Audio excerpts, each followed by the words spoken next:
माता की, भारत माता की, भारत माता की। भारतीय जनता पार्टी के नवीन अध्यक्ष माननीय नितिन नबीन जी, हमारे पूर्व अध्यक्ष जेपी नड्डा जी, भाजपा परिवार के अन्य सभी वरिष्ठजन, देश भर से आए कार्यकर्ता साथी, देवी और सज्जनों, सर्वप्रथम माननीय नितिन नबीन जी को दुनिया के सबसे बड़े राजनीतिक दल का अध्यक्ष चुने जाने पर बहुत बहुत बधाई देता हूं, बहुत बहुत शुभकामनाएं देता हूं। बीते कई महीनों से संगठन पर्व यानी कि पार्टी का छोटी सी इकाई से लेकर के राष्ट्रीय अध्यक्ष चुनने की एक व्यापक प्रक्रिया 100% लोकतंत्र तरीके से भारतीय जनता पार्टी के संविधान के स्पिरिट को और उसमें बताई गई हर बात को ध्यान में रख करके लगातार चल रही थी। आज उसका विधि पूर्वक समापन हुआ है। संगठन पर्व का ये विशाल आयोजन भारतीय जनता पार्टी की लोकतांत्रिक आस्था, संगठनात्मक अनुशासन और कार्यकर्ता केंद्रित सोच का प्रतीक है। मैं देश भर के कार्यकर्ताओं का इस प्रक्रिया को सफल बनाने के लिए बहुत बहुत अभिनंदन करता हूं। साथियों, बीते 1-1.5 वर्षों में डॉक्टर श्यामा प्रसाद मुखर्जी की 125वीं जयंती का पर्व,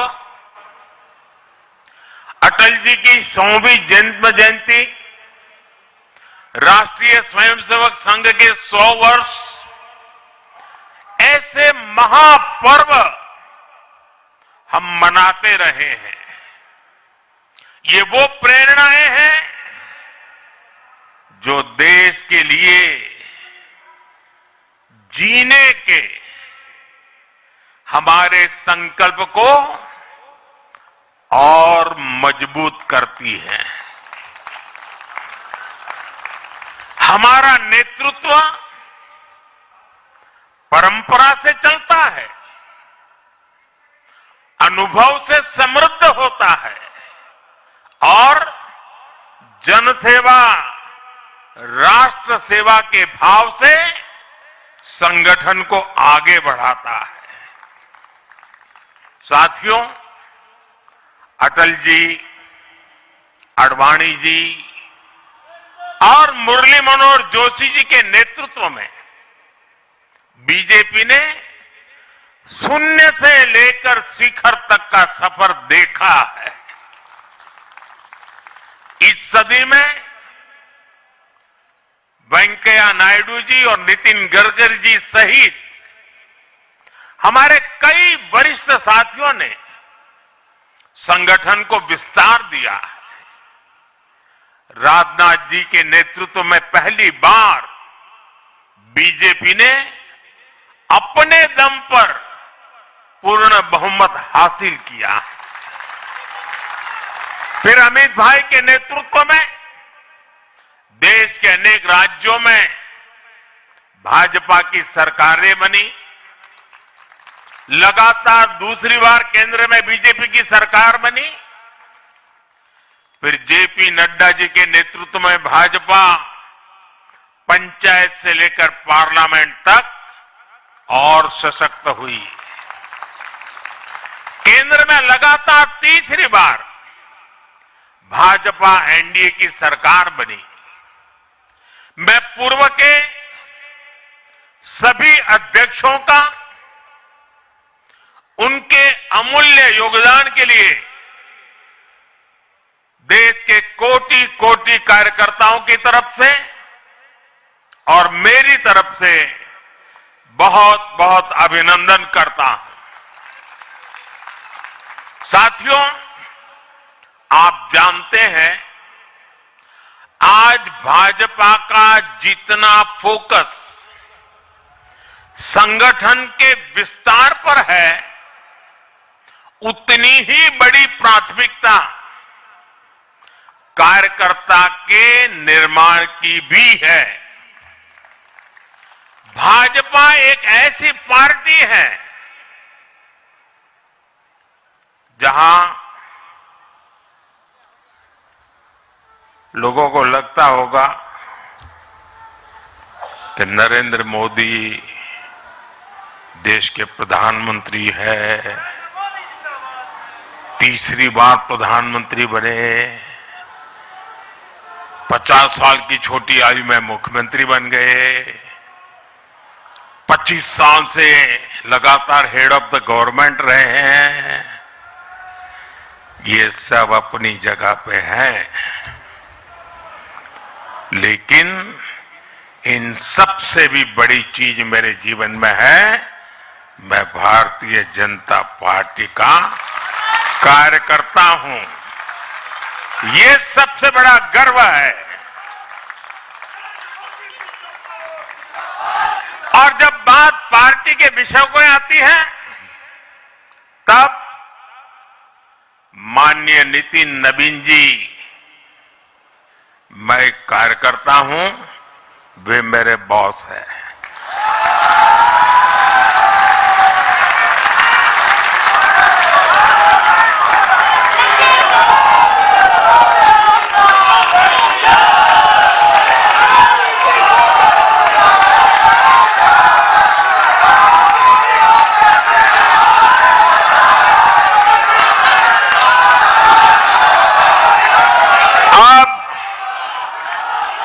माननीय नितिन नवीन जी हम सभी के अध्यक्ष हैं।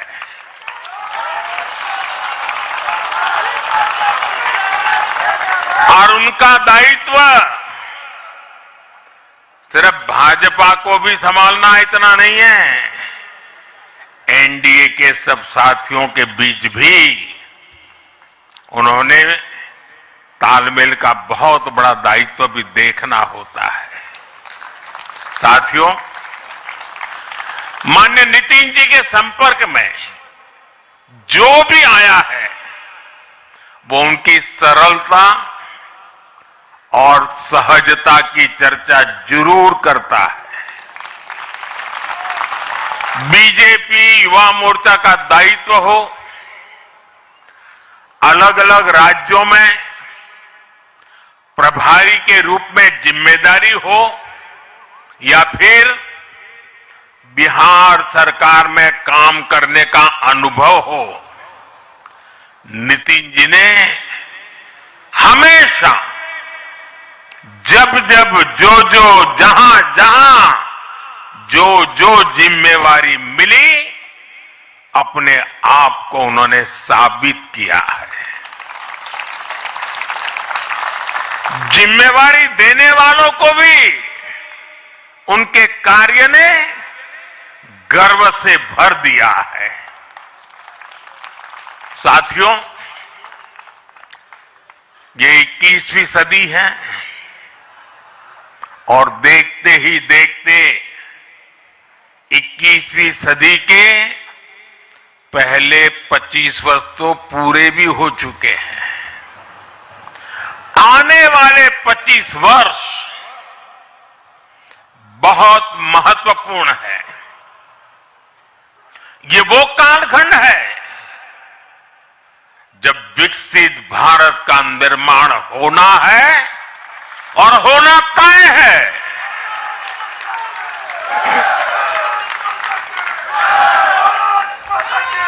इस महत्वपूर्ण कालखंड की शुरुआत में हमारे माननीय नितिन नवीन जी बीजेपी की विरासत को आगे बढ़ाएंगे। मैं आजकल के युवाओं की भाषा में कहूं तो नितिन जी खुद भी एक प्रकार से मिलेनियल है।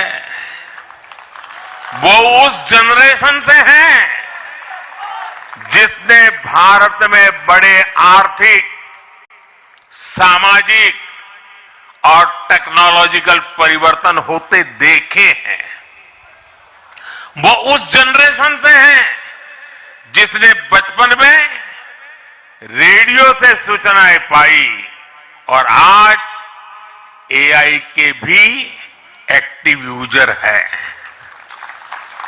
नितिन जी के पास युवा ऊर्जा भी है और संगठन में कार्य का लंबा अनुभव भी है। ये हमारे दल के हर कार्यकर्ता के लिए बहुत उपयोगी होगा।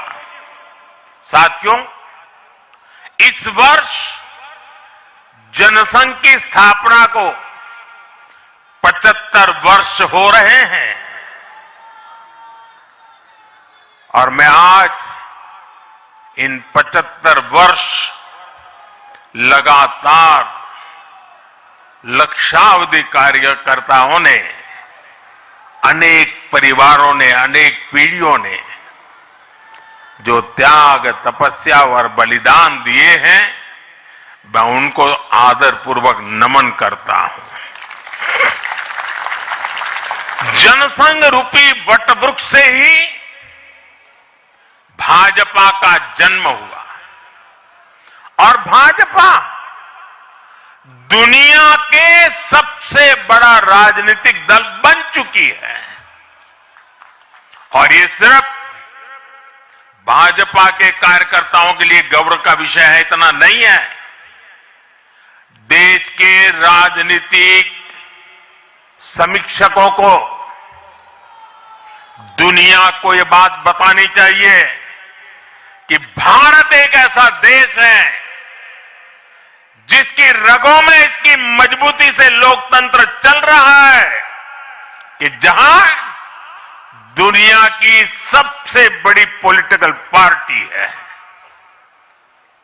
साथियों, बीजेपी एक संस्कार है। बीजेपी एक परिवार है। हमारे यहां मेंबरशिप से भी ज्यादा रिलेशनशिप होती है। बीजेपी एक ऐसी परंपरा है जो पद से नहीं, प्रक्रिया से चलती है।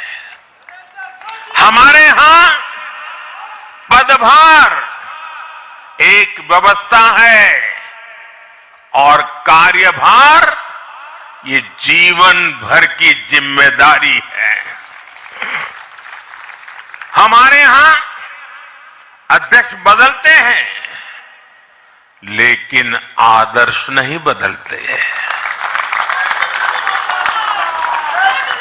नेतृत्व बदलता है लेकिन दिशा नहीं बदलती। साथियों, भाजपा का स्वरूप नेशनल है। भाजपा का स्पिरिट नेशनल है, क्योंकि हमारा जुड़ाव लोकल है। हमारी जड़ें जमीन के नीचे गहरी हैं। इसलिए भाजपा रीजनल एस्पिरेशन को देती है, उन्हें नेशनल एम्बिशंस का आधार बनाती है। और इसलिए आज देश के कोने कोने के लोग भाजपा के साथ हैं, भाजपा के साथ जुड़ रहे हैं। और इतना ही नहीं, जो भी अपनी राजनीति का प्रारंभ करना चाहता है, उसको भी भाजपा का प्रवेश द्वार सबसे उत्तम, सबसे सुरक्षित लगता है।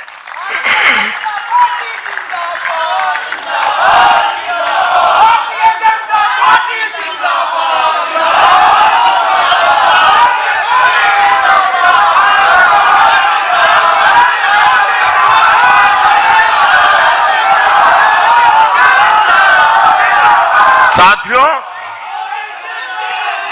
जनता जनार्दन की सेवा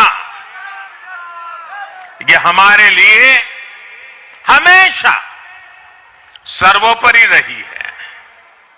हमने सत्ता को सुख का नहीं बल्कि सेवा का माध्यम बनाया है।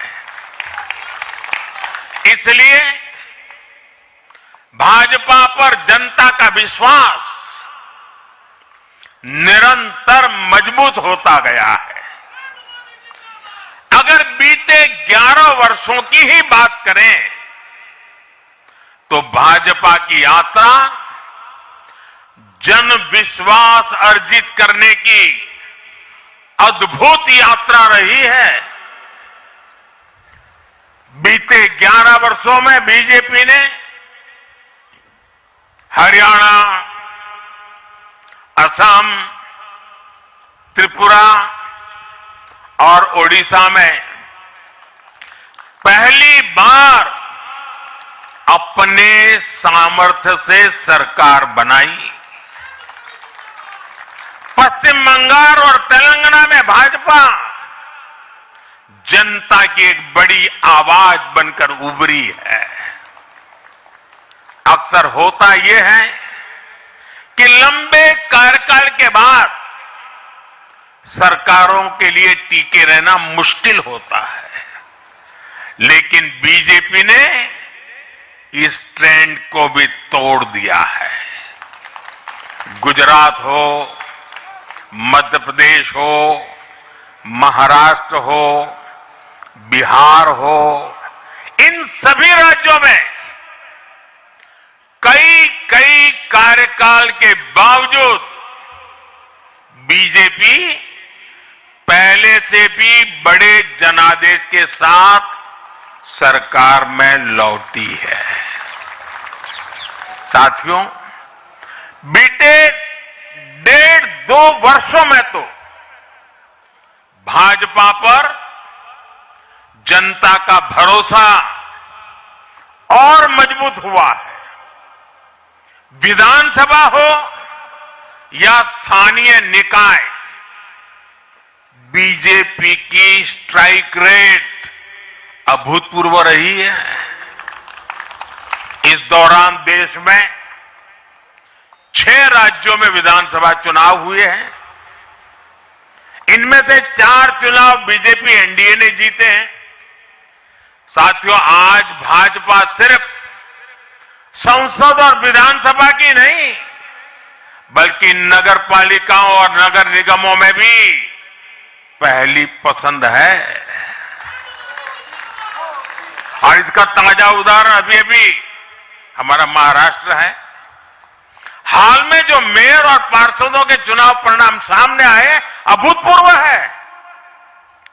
बीजेपी महाराष्ट्र के स्थानीय निकायों में नंबर 1 पार्टी बनी है। कुल 29 में से 25 बड़े शहरों की जनता ने बीजेपी एनडीए को चुना है। कुल जितने पार्षद जीते हैं उनमें से 50% बीजेपी के हैं। ऐसे ही केरला में भी आज बीजेपी के करीब 100 पार्षद हैं। केरला की राजधानी तिरुअनंतपुरम की जनता ने मेयर चुनाव में 45 साल बाद लेफ्ट से सत्ता छीनी और भाजपा पर भरोसा किया। मुझे पूरा विश्वास है कि आने वाले विधानसभा चुनावों में भी लोग केरला में बीजेपी को अवसर जरूर देंगे। साथियों, बीजेपी निरंतर जीत रही है, उसका विस्तार हो रहा है। ये निश्चित तौर पर हम सभी के लिए गर्व का विषय है, लेकिन हम ये सभी के लिए बहुत बड़े दायित्व का बोध भी है और दायित्व बोध का समय भी है। कभी भाजपा ने पार्टी विद अ डिफरेंस के रूप में अपनी यात्रा शुरू की थी। आज बीजेपी पार्टी ऑफ गवर्नेंस भी है। देश के आजादी के बाद शासन के अलग अलग मॉडल देखे हैं।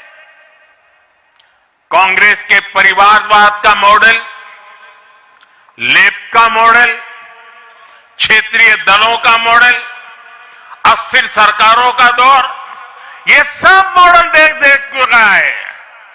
लेकिन आज देश स्थिरता, सुशासन और संवेदनशीलता वाला भाजपा का विकास मॉडल देख रहा है। साथियों, ये भाजपा ही है जिसने सामाजिक न्याय के नारे को सच्चे स्वरूप में जमीन पर उतारा है। हमने गरीब कल्याण की योजनाओं को सरकारी फाइलों से निकालकर गरीब के घर तक पहुंचाया है। साथियों, मैं आपको कुछ उदाहरण देता हूं।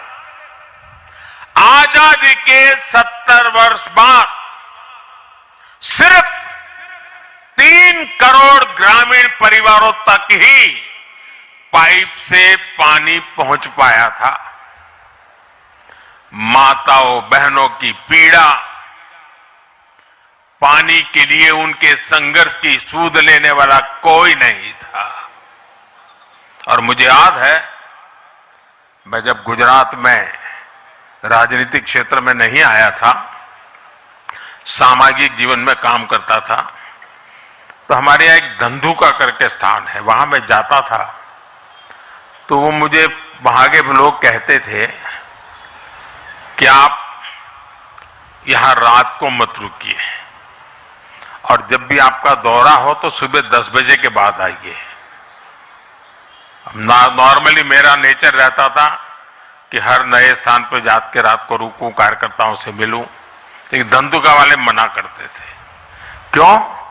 वो कहते पानी नहीं है, सुबह हम आपको स्नान करने के लिए पानी नहीं दे पाएंगे। वहां तो कहावत चलती थी कि बेटी को बंदूकें दो लेकिन धंधुके मत दो, यानी उसको बंदूक लगा मार दो लेकिन धंधुके में शादी मत करो। पानी नहीं था। ये दर्द मैंने देखा है।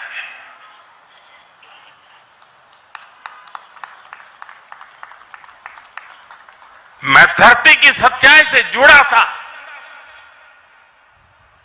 माताओं बहनों की पीड़ा अपनी आंखों के सामने देखी थी और तब हम जल जीवन मिशन लेकर आए और सिर्फ 5-6 साल में 12 करोड़ से ज्यादा परिवारों को नल से जल की सुविधा से जोड़ा।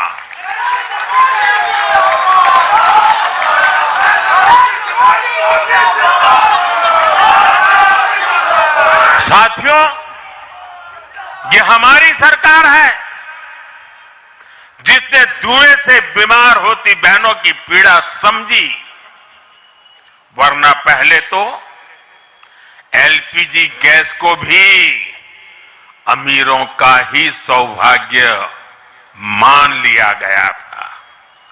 भाजपा ने पूरी संवेदनशीलता के साथ हर घर को एलपीजी गैस कनेक्शन से जोड़ने का अभियान चलाया। वर्ष 2014 तक जहां सिर्फ 14 करोड़ एलपीजी कनेक्शन थे, आज देश में 33 करोड़ से अधिक गैस कनेक्शन है। ऐसे ही गांव की बहनों को लखपति दीदी बनाने का अभियान है। ये भी इसलिए संभव हो पाया क्योंकि भाजपा बहनों बेटियों के सपनों के प्रति संवेदनशील है। साथियों, एक जमाना था हम भी सुनते थे कि फलाना परिवार वो तो लखपति परिवार है, ढीकना परिवार लखपति परिवार है, यानी लखपति होना बहुत बड़ी बात मानी जाती थी। ये मोदी है जो सपने देखता है कि मेरे गांव की गरीब मां भी लखपति दीदी बनेगी।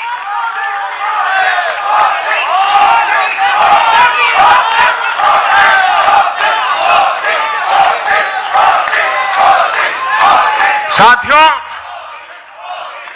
दशकों तक आदिवासी समाज को सिर्फ वोट बैंक से जोड़कर देखा गया, लेकिन संवेदनशील भाजपा के हमारे संस्कारों ने समाज के प्रति समान भाव की हमारी परंपरा के कारण भाजपा ने आदिवासियों में भी सबसे पिछड़ी जनजातियों की पीड़ा को समझा। उनके विकास के लिए पीएम जनमन योजना बनाई और पीएम जनमन योजना के लाभार्थी इतने बिखरे हुए हैं और एक दो दूर दूर जंगलों में पड़े हैं। उनसे एक म्युनिसिपैलिटी की सीट भी जीती नहीं जा सकती है। वोट के हिसाब से कोई उनकी तरफ देखेगा नहीं, लेकिन जब वोट से ऊपर उठ करके संवेदनाएं होती हैं, समाज का कल्याण हमारे संस्कार होते हैं, तो पीएम जनमन योजना जन्म लेती है। आदिवासियों में भी अति पिछड़ा संख्या में बड़े ही कम है, लेकिन उनके प्रति हमारी संवेदना में कोई कमी नहीं है। साथियों, हमारा नॉर्थ ईस्ट, वहां वोटर उतने नहीं है, सीट भी उतनी नहीं है, इसलिए कांग्रेस की सरकारों में उन्हें बरसों तक उपेक्षित रखा गया। लेकिन संवेदनशील भाजपा ने नॉर्थ ईस्ट को दिल से भी जोड़ा और दिल्ली से भी जोड़ा। एक और उदाहरण आकांक्षी जिलों का है। हमारे देश में 100 से अधिक जिले ऐसे थे जिनको कांग्रेस सरकारें पिछड़ा घोषित करके भूल गई थी। इन जिलों को पनिशमेंट पोस्टिंग के लिए इस्तेमाल किया जाता था, यानी जिन अधिकारियों को सजा देनी होती थी तो उन्हें वहां भेजा जाता था। हमारी भाजपा सरकार ने इन जिलों को आकांक्षी जिले घोषित किया और प्राथमिकता के आधार पर इनके विकास के लिए काम किया। आज ये आकांक्षी जिले विकास के कई पैरामीटर्स पर अन्य जिलों से बेहतर प्रदर्शन कर रहे हैं, राज्य की एवरेज की बराबरी आकर के खड़े हो गए। साथियों, भाजपा का मंत्र है पिछड़ों को प्राथमिकता, पिछड़ों को प्राथमिकता। जिनकी किसी ने सूद नहीं ली, हमने उनकी साधना की है, जिनको किसी ने पूछा नहीं, मोदी ने उन्हें पूजा है। हमारी कार्य संस्कृति सर्वसमावेशी है, सर्वांगीण है, सर्वस्पर्शी है, सर्वहितकारी है, सर्व कल्याणकारी है। और ये कार्य संस्कृति गरीब को समान अवसर देने वाली है, गरीब को सशक्त करने वाली है। इसी वजह से सिर्फ एक दशक में 25 करोड़ लोगों ने गरीबी को पराजित किया है। और ये 25 करोड़ लोग कौन हैं? इनमें सबसे अधिक दलित, पिछड़े और आदिवासी परिवार है। साथियों, बीते वर्षों में जन विश्वास की जो पूंजी हमने अर्जित की है, उस भरोसे को कायम रखना बहुत बड़ी जरूरत है। देश की जनता 2047 तक विकसित भारत बनाने के लिए संकल्पित है। इसलिए बीते 11 वर्षों में रिफॉर्म्स की जो यात्रा हमने शुरू की है, वो अब रिफॉर्म एक्सप्रेस बन चुकी है। हमें राज्यों के स्तर पर, शहर की इकाइयों के स्तर पर, जहां भी भाजपा एनडीए सरकारें हैं, वहां रिफॉर्म्स की गति तेज करनी है। भाजपा सिटी गवर्नेंस का भी एक नया मॉडल देश के सामने प्रस्तुत कर रही है। इस लक्ष्य के साथ हम आगे बढ़ना चाहते हैं। साथियों, जब हम सत्ता में नहीं भी थे, तब भी हम अपने मूल आदर्शों से कभी नहीं भटके। हम राष्ट्र प्रथम के भाव से, नेशन फर्स्ट के भाव से डटे रहे, जूझते रहे, संकटों को झेलते रहे, जज्बात बढ़ाते रहे और जीतते भी रहे। हम वो लोग हैं, हमारा वो चरित्र है, हमारे वो संस्कार है। खुद से बड़ा दल और दल से बड़ा देश,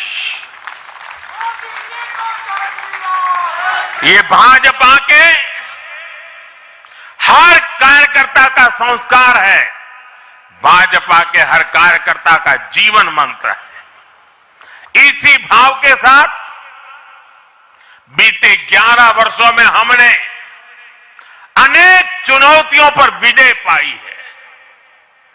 जम्मू कश्मीर से आर्टिकल 370 की दीवार गिराना हो, 3 तलाक के खिलाफ कानून बनाना हो, इनको कभी असंभव माना जाता था। आज ये हकीकत बन चुके हैं।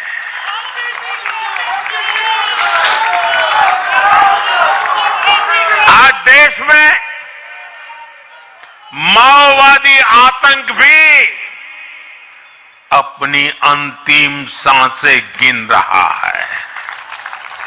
साथियों, आगे भी हमें हर चुनौती का पूरे सामर्थ्य से सामना करना है।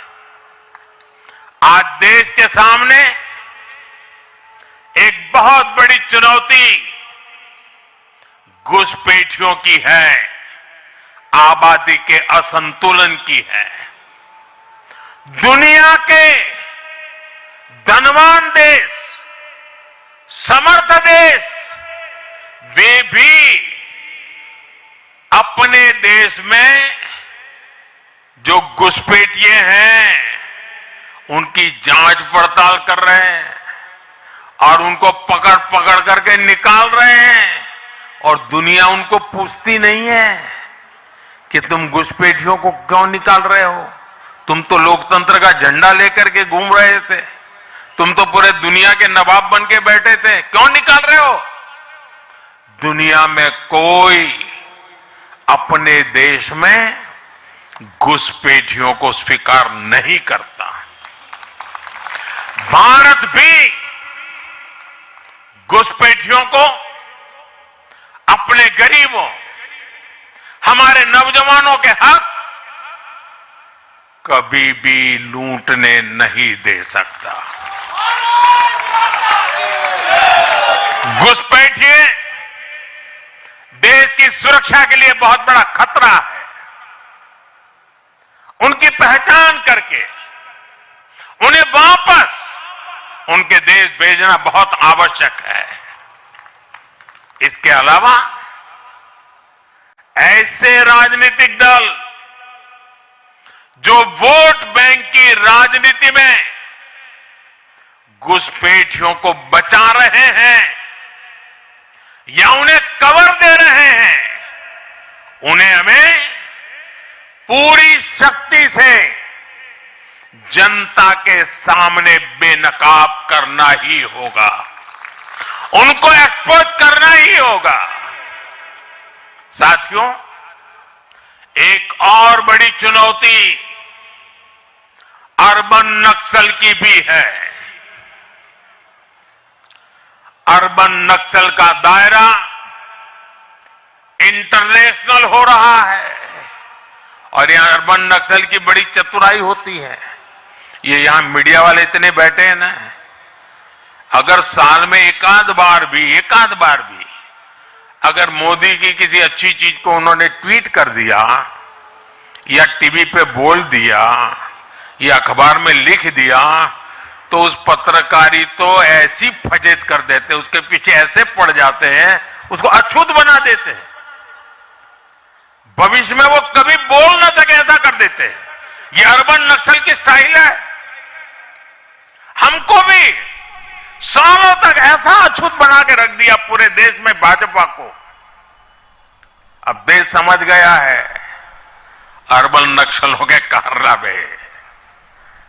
भारत को नुकसान पहुंचाने के लिए अर्बन नक्सली लगातार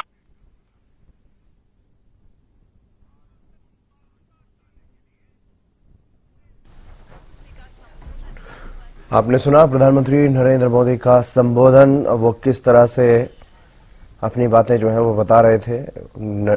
नितिन नबीन जो राष्ट्रीय अध्यक्ष बने हैं उनका स्वागत यहां पर किया गया। नितिन नबीन की ताजपोशी की जा रही है और उसी को लेकर के प्रधानमंत्री नरेंद्र मोदी का ये संबोधन आप सुन रहे थे। इस मौके पर वो ये भी कहते हुए नजर आए कि भारतीय जनता पार्टी अब देश की पहली पसंद बन चुकी है, जिसमें निगम चुनाव जो अलग अलग जगहों पर हुए हैं उसका भी जिक्र वो करते हुए नजर आए हैं। और इस मौके पर उन्होंने कहा, नितिन नबीन जी हम सभी के अध्यक्ष हैं, नबीन मेरे बॉस हैं, मैं उनका कार्यकर्ता हूं। बीजेपी का कार्यकर्ता होना मेरे लिए गर्व की बात है। आने वाले 25 साल बेहद महत्वपूर्ण रहने वाले हैं, ये पीएम मोदी यहां पर कहते हुए नजर आए हैं। नए अध्यक्ष चुने जाने पर नितिन नबीन को बधाई देते हुए नजर आए और साथ ही साथ ये भी वो बताते हुए नजर आए कि किस तरह से भारतीय जनता पार्टी ने साल 2014 के बाद देश में विकास के काम किए हैं, गरीबों पिछड़ों पर फोकस किया है, उनके जीवन स्तर को ऊंचा उठाया है, हर घर नल से जल पहुंचाने का काम किया है। एलपीजी गैस के जो कनेक्शन है वो पहले सिर्फ अमीरों के पास होते थे, उनको भी घर घर तक पहुंचाने का काम किया है। यहाँ तक कि नॉर्थ ईस्ट के जो राज्य हैं, जो वहां पर रहने वाले जो लोग हैं, उनको भी न सिर्फ दिल से कनेक्ट किया बल्कि दिल्ली से भी कनेक्ट करने का काम किया है।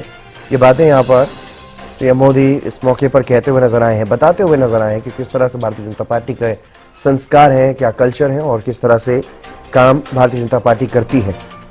Bharatiya Janata party with difference के साथ साथ अब पार्टी विद गवर्नेंस भी बन चुकी है, ये भी यहाँ पर पीएम मोदी कहते हुए नजर आए हैं। नितिन नवीन राष्ट्रीय अध्यक्ष बने। भारतीय जनता पार्टी के सबसे युवा राष्ट्रीय अध्यक्ष बीजेपी के बने हैं नितिन नवीन। और ऐसे मौके पर उनकी ताजपोशी हुई है जब कई राज्यों में भारतीय जनता पार्टी की सरकार और देश में भी तीसरी बार बीजेपी की सरकार चल रही है। ऐसे मौके पर उनकी ताजपोशी, लेकिन इसके बावजूद भी उनके सामने चुनौतियां कई हैं। कई ऐसे राज्यों में चुनाव होने वाले हैं जहां पर उनकी पहली ही परीक्षा रहेगी। वहां पर पार्टी को जीत दिलाना उनके लिए एक बड़ी चुनौती रहने वाली है, क्योंकि पीएम मोदी ने साफ तौर पर यह कहा कि नितिन नवीन हम सबके बॉस हैं, मेरे भी बॉस हैं। बीजेपी अध्यक्ष के तौर पर नितिन नवीन का औपचारिक ऐलान हुआ है। निर्विरोध उन्हें राष्ट्रीय अध्यक्ष चुना गया है। बीजेपी की कमान संभालने वाले सबसे युवा नेता बन गए हैं नितिन नवीन। 3 साल का इनका कार्यकाल रहने वाला है। जनवरी 2029 में इनका कार्यकाल पूरा होगा। बीजेपी के राष्ट्रीय अध्यक्ष बने नितिन नवीन। बीजेपी अध्यक्ष के तौर पर नितिन नवीन के नाम का औपचारिक ऐलान हुआ। निर्विरोध बीजेपी के राष्ट्रीय अध्यक्ष चुने गए हैं। बीजेपी की कमान संभालने वाले सबसे युवा नेता बने हैं नितिन नवीन। इससे पहले बिहार में 5 बार लगातार एक ही सीट से विधानसभा पहुंचे और बिहार सरकार में मंत्री भी रहे। इसके अलावा पार्टी संगठन की अगर बात करते हैं तो पार्टी संगठन का भी अनुभव है। कई महत्वपूर्ण पदों पर रहे हैं। युवा मोर्चा में भी अध्यक्ष रहे हैं और एबीवीपी से अपनी राजनीतिक पारी की शुरुआत उन्होंने की, राजनीतिक करियर की शुरुआत की जब वो छात्र थे। तभी से राजनीति में सक्रिय हैं और अब उन्हें भारतीय जनता पार्टी में यह महत्वपूर्ण पद, महत्वपूर्ण जिम्मेदारी सौंपी गई है। भारतीय जनता पार्टी के राष्ट्रीय अध्यक्ष बने हैं नितिन नवीन और बीजेपी के अध्यक्ष के तौर पर उनकी ताजपोशी आज हुई है। इस मौके पर पीएम मोदी ने भी अपना संबोधन देते हुए उन्हें बधाई दी और साथ ही ये भी कहा कि वो सबके बॉस हैं, मैं अब नितिन नवीन का कार्यकर्ता, नितिन नवीन मेरे भी बॉस, ये बात कहते हुए नजर आए प्रधानमंत्री नरेंद्र मोदी। तो बीजेपी के राष्ट्रीय अध्यक्ष बने हैं नितिन नवीन।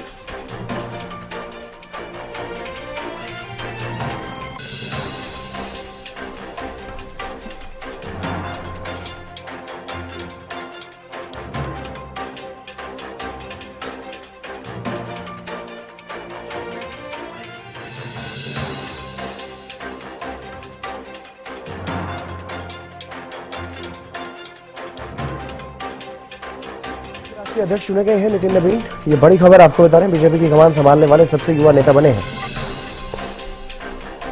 3 साल का इनका कार्यकाल रहने वाला है। तस्वीरें आप देखिए किस तरह से इनकी ताजपोशी हुई है। जेपी नड्डा जो अब तक राष्ट्रीय अध्यक्ष का पदभार संभाल रहे थे, उन्हें पदभार सौंपा। प्रधानमंत्री नरेंद्र मोदी ने भी उन्हें